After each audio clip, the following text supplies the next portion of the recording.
Assalamualaikum warahmatullahi wabarakatuh.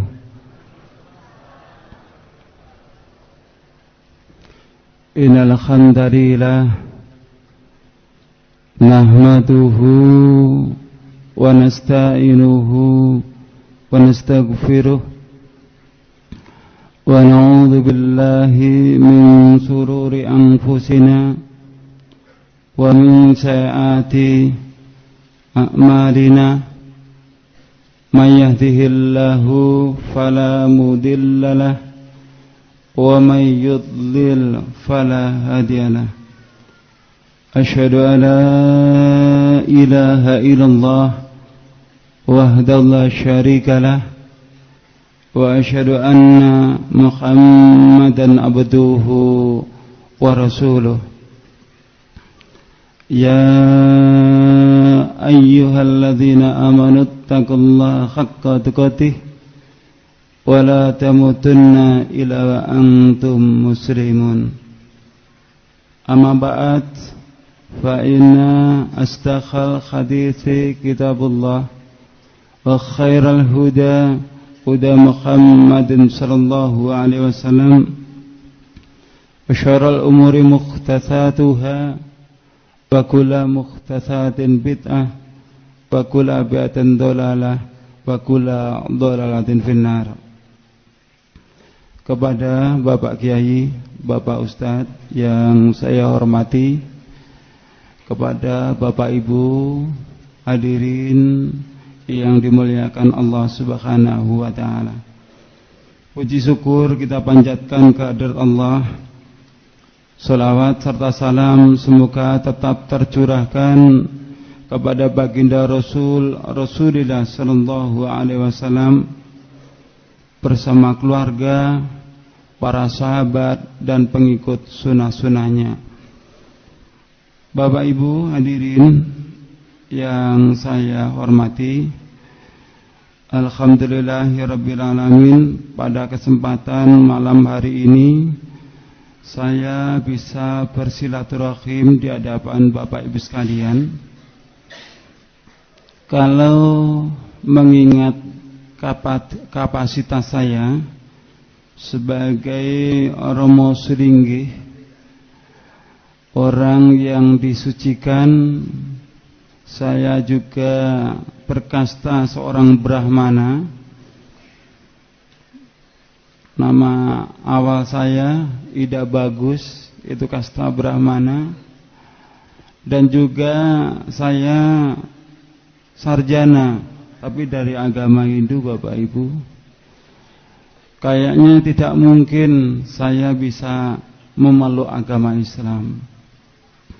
Namun atas kemurahan Allah Subhanahu wa ta'ala, semua kezaliman saya, semua perbuatan buruk saya diampuni oleh Allah. Akhirnya saya dipanggil ke jalan yang benar, yaitu agama Islam. Pada awalnya saya mempelajari ilmu yoga samadhi di Pura Mandaragiri, Lumajang. Inilah pura yang pernah saya buat yoga samadhi, ayah bunda.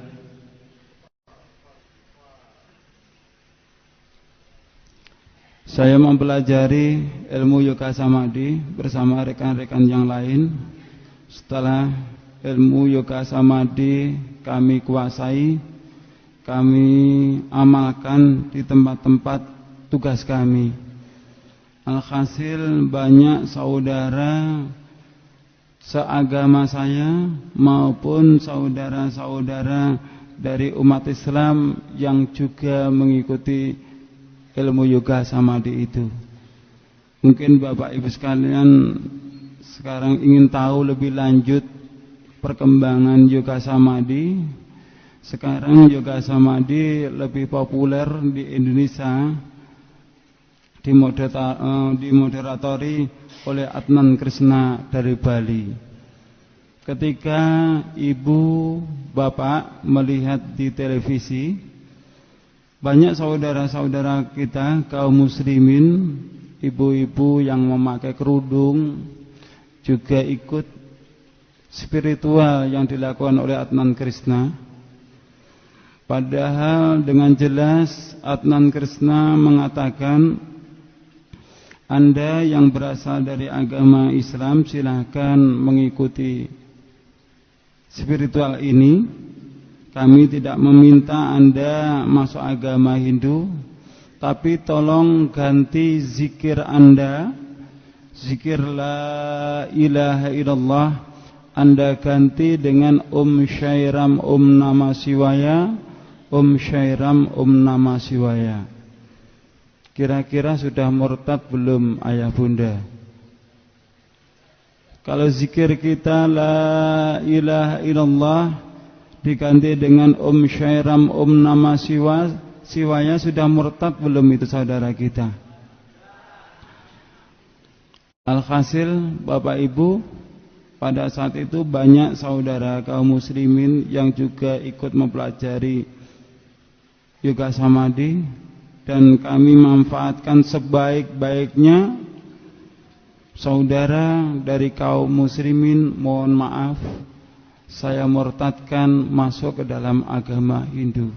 Mohon maaf ayah bunda. Gerakan kami dicium dai-dai dari umat Islam, seakan-akan dai dari umat Islam tidak menyetujui, seakan-akan umat Islam tidak memberikan kesempatan kepada kami.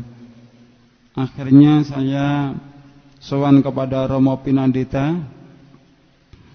Setelah saya sowan kepada Romo Pinandita, saya sampaikan masalah saya ke beliau. Saya diminta untuk menyempurnakan ilmu yoga samadhi dengan mempergunakan mantra-mantra Trayambakam. Beliau mengatakan siapapun yang mengamalkan yoga samadhi dengan mempergunakan mantra-mantra Trayambakam, dia mau berpuasa selama 7 hari 7 malam, dia akan mendapatkan kekuatan supernatural dari Trimurti, 3 manifestasi Ida Sang Hyang Widyamsa, Dewa Brahma, Dewa Wisnu, Dewa Siwa. Setelah saya mendapat amanah dari pendeta saya pulang minta doa restu dari ayah ibu saya. Beliau merestui. Esok harinya saya lakukan ritual itu. Pada hari yang pertama, hari yang kedua, hari yang ketiga terus saya baca mantra-mantra Trayambakam ayah bunda. Di malam hari yang ketiga saya diuji Tuhan. Pada malam hari itu saya diuji Tuhan, datanglah ribuan nyamuk. Yang nyamuk itu seakan-akan mau menggigit, mau menghisap darah saya. Saya bacakan mantra-mantra Trayambakam, nyamuk itu hilang. Hari yang keempat, hari yang kelima, terus saya baca mantra-mantra Trayambakam. Di hari yang kelima saya juga diuji Tuhan ayah bunda. Kenapa saya katakan saya diuji Tuhan? Karena pada malam hari itu saya mencari Tuhan saya yang sebenar-benarnya. Pada malam hari yang kelima saya diuji Tuhan, datanglah bau busuk yang timbul dari tubuh saya. Saya bacakan mantra-mantra Trayambakam, bau busuk itu hilang. Mungkin terlintas di benak ayah bunda yang menjadi kesaksian Anda itu mimpi atau kenyataan. Karena banyak orang yang memberi kesaksian seperti itu ternyata cuma mimpi. Bapak Ibu sekalian yang saya hormati, ibadah di dalam agama saya bagi orang yang berkasta Brahmana, apabila dia menjalankan ritual, dia tidur, hukumnya batal. Apabila dia keluar dari kamar, apabila ada lampu yang menyala, maka hukumnya batal. Itulah ritual bagi orang yang berkasta Brahmana di dalam agama saya. Hari yang kelima, hari yang keenam, hari yang ketujuh terus Saya baca mantra Trayembakam ayah bunda dari pagi, siang, malam, jam 9, jam 10, jam 11 terus saya baca mantra Trayembakam. Saat menginjak jam 11 itu saya merasakan berdebar-debar di dalam hati saya. Saya membayangkan bagaimana wujud Tuhan saya. Saya membayangkan bagaimana saya bisa sungkem kepada dewa-dewa saya. Setelah jam 12 lewat, jam 1 lewat, jam 2 lewat. Setelah jam 2 lewat, ayah bunda, yang saya rasakan di dalam hati saya bukan berdebar-debar lagi, tetapi guncang yang sangat luar biasa. Kenapa waktu sudah lebih dari jam 2, Tuhan kok tidak menemui saya? Disitulah Bapak Ibu sekalian, pada hari yang terakhir, kurang lebih jam 2, saya diuji Tuhan. Pada malam hari itu saya mendengarkan suara takbir.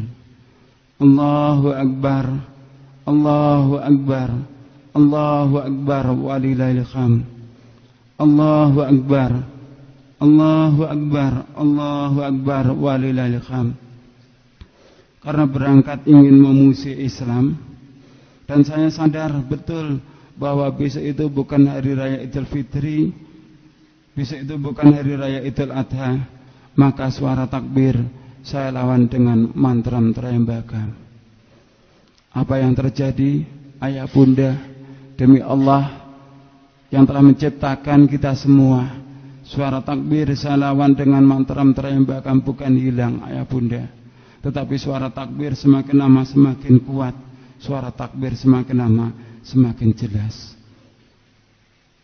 Apakah saya sudah tunduk dengan suara takbir itu yang akhirnya bisa menerima Islam? Belum, ayah bunda. Kesombongan masih ada di dalam hati saya. Pagi hari saya lakukan pembatalan di dalam puasa saya.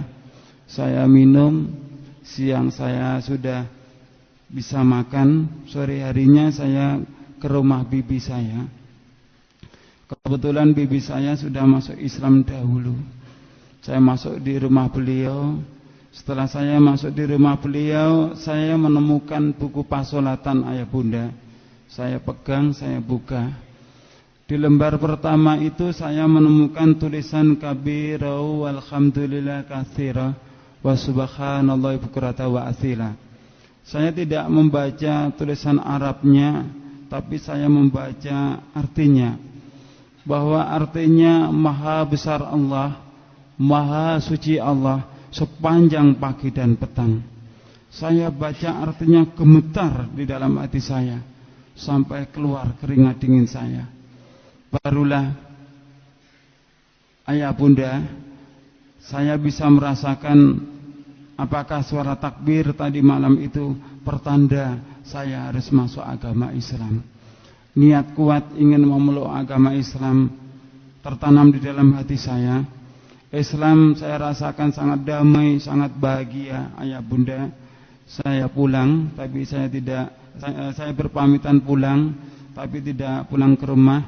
Saya ke rumah salah seorang ustadz, yang akhirnya disitulah saya disahadatkan asyhadu alla ilaha illallah wa asyhadu anna Muhammadar Rasulullah.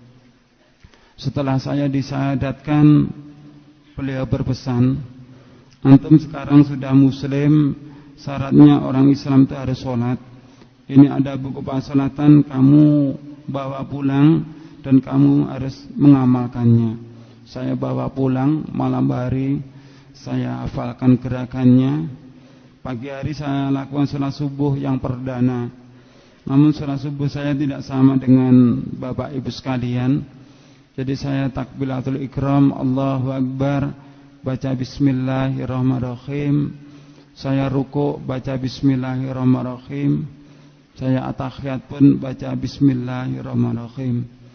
Alhamdulillah, walaupun sholat saya cuma pakai basmalah, sholat saya istiqomah. Waktu terus berlalu, saya sholat sembunyi-sembunyi ayah bunda. Saya sholat di kamar, saya kunci dari dalam, biasanya seperti itu. Namun pada saat itu kejadiannya pada sholat asar ayah bunda, Saya sholat di dalam, pintu kamar saya lupa untuk menutupnya. Lewatlah ayah saya. Saya masih teringat dengan jelas ayah bunda, di dalam sholat asar saya itu saya tidak merasakan khusyuk lagi.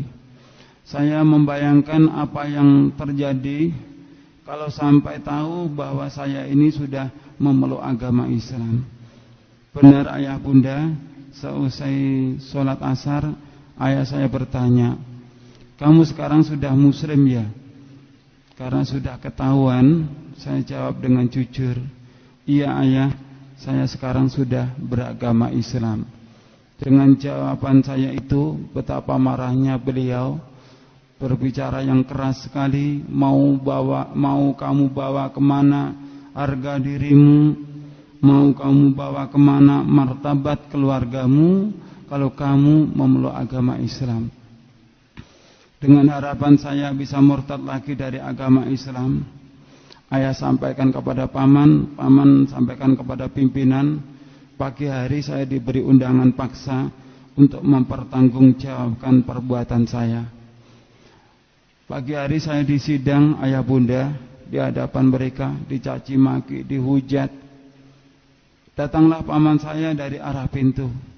Tentu saya sebagai keponakan berharap di waktu saya dalam keadaan kritis seperti itu, paman datang untuk menolong saya. Namun apa yang saya harapkan keliru besar Bapak Ibu. Paman datang bukan menolong saya, justru paman datang ingin melampiaskan marahnya kepada saya, karena saya tetap memilih Islam sebagai agama saya. Beliau datang langsung meludahi wajah saya. Perasaan malu ayah bunda, sudah dicaci maki, masih diludahi wajah saya oleh paman. Sehabis saya disidang, saya pulang. Sampai di rumah dimarahi ayah ibu, 5 saudara saya. Kebetulan ayah saya sebagai pemangku di dalam agama Hindu, 5 saudara saya pun juga semuanya beragama Hindu. Saya dimarahi mereka. Saya selalu menghindar dari keluarga saya. Namun disitulah peranan paman saya yang paling besar, karena memang harapan paman saya sebagai generasi penerus agama nenek moyang itu adalah saya. Beliau mengancam saya, kalau kamu tetap mempermalukan keluargamu, kalau kamu tetap beragama Islam, maka kamu nanti akan kubunuh. Saya merasakan ucapan paman saya itu hanya gertakan ayah bunda. Saya pun juga tidak ada buruk sangka kepada paman saya. Namun ternyata ucapan paman saya itu benar-benar dibuktikan. Jadi kejadiannya pada saat itu saya di rumah sendirian, karena tidak ada buruk sangka kepada paman saya, tidak ada kecurigaan kepada paman saya. Saya pernah ayah bunda, demi memeluk agama Islam ini saya pernah disergap dari belakang. Saya sudah pernah ayah bunda, demi memeluk agama Islam ini tangan saya diikat. Saya sudah pernah ayah bunda, demi memeluk agama Islam ini leher saya mau digorok. Saat pisau sudah menempel di leher saya ayah bunda, saya dalam keadaan benar-benar kritis. Tidak ada harapan lagi untuk hidup. Tidak ada sesuatu yang bisa saya lakukan kecuali bermunajat kepada Allah Subhanahu wa taala. Saya memohon kepada Allah, ya Allah, sekiranya Islam ini adalah jalan yang benar yang Kau tunjukkan kepadaku, berilah kesempatan kepadaku untuk menebus dosa-dosaku ini ya Allah. Berilah kesempatan kepadaku ya Allah untuk memperbaiki akhlakku ini ya Allah. Berilah kesempatan kepadaku umur panjang. Hanya itu Bapak Ibu sekalian yang bisa saya lakukan. Dan alhamdulillah ayah saya yang berencana pergi, beliau pulang. Dan tentu sekejam-kejamnya ayah saya tentu tidak akan tega bahwa anaknya dijadikan kelinci percobaan. Melihat kejadian seperti itu, ayah saya langsung bertengkar dengan paman. Setelah ayah saya bertengkar dengan paman saya, barulah paman pulang, saya dibebaskan. Setelah saya dibebaskan, ayah saya bertanya, kenapa kamu memeluk agama Islam? Kenapa kamu tidak kasihan kepada keluarga ini? Gara-gara kamu memeluk agama Islam, keluarga kita jadi pecah seperti ini. Bapak Ibu hadirin yang saya hormati, saya ceritakanlah hasil ritual saya kepada ayah saya. Ayah, di dalam ritual saya kemarin, saya di hari yang ketiga saya diuji Tuhan. Datanglah ribuan nyamuk, saya bacakan mantram Trayembakam, hilang. Di hari yang kelima saya diuji Tuhan, datanglah bau busuk yang timbul dari tubuh saya. Saya bacakan mantram Trayembakam, hilang. Tapi demi Allah ayah, di hari yang ketujuh saya diuji Tuhan, datanglah suara takbir. Saya lawan dengan mantram Trayembakam, bukan hilang ayah. Tetapi suara takbir semakin lama semakin kuat, suara takbir semakin lama semakin jelas. Dengan keterangan itulah ayah bunda, berlinanglah air mata ayah saya. Beliau bertanya kepada saya, bagaimana kamu bisa memeluk agama Islam? Ayah, kalau dulu kita membawa umat Islam masuk ke dalam agama kita, kita syahadatkan Om Swastiastu, Om Awikenamastu, Ekam Eva Adityan Brahman, mengadakan sajen-sajen, mengadakan selamatan, mengadakan pemohonan tirta, baru dia masuk ke dalam agama Hindu. Tapi kalau ayah ingin memeluk agama Islam, ayah cukup membaca kalimat syahadat. Ayah saya diberi hidayah oleh Allah, ayah bunda, beliau minta untuk disyahadatkan. Akhirnya kami berjabat tangan, saya syahadatkan ayah saya, asyhadu alla ilaha illallah wa asyhadu anna Muhammadar Rasulullah. Suatu kebanggaan bagi saya, seorang anak yang sudah bisa membawa ayah saya masuk agama Islam. Namun Allah Maha Besar ayah bunda, Allah lah yang telah menentukan segala-galanya. 3 hari setelah ayah saya membaca syahadat, beliau meninggalkan saya untuk selama-lamanya. Beliau meninggal dunia. Perasaan sedih ayah bunda ketika ayah sudah memeluk agama Islam. Kini ayah saya meninggalkan saya untuk selama-lamanya. Saya berusaha menghibur hati saya. Dan setelah kepergian ayah saya, kami 5 saudara dikumpulkan, diberi harta waris peninggalan beliau. Setelah harta waris saya terima saran dari ustadz yang telah mensyahadatkan saya supaya harta itu dijual. Dan saya jual, saya tabungkan di ONH. Alhamdulillah, tahun 1995 saya memeluk agama Islam. Tahun 1996 saya dipanggil oleh Allah untuk menunaikan ibadah haji ke Mekah Al-Mukarramah. Di hadapan Baitullah saya memohon kepada Allah, ya Allah, ampunilah segala dosaku, ampunilah dosa kedua orang tuaku, ampunilah semua dosa saudara-saudaraku, kembalikanlah, panggillah mereka ke jalan-Mu ya Allah, berilah hidayah mereka. Alhamdulillah ayah bunda, seusai pulang haji disusul ibu saya memeluk agama Islam. Berturut-turut 5 saudara saya masuk agama Islam. Jadi alhamdulillah kami dari keluarga besar agama Hindu kini sudah menjadi keluarga besar agama Islam. Pada kesempatan malam yang sangat berbahagia ini, saya minta doa restu dari ayah bunda. Semoga keislaman keluarga kami diterima oleh Allah Subhanahu wa ta'ala.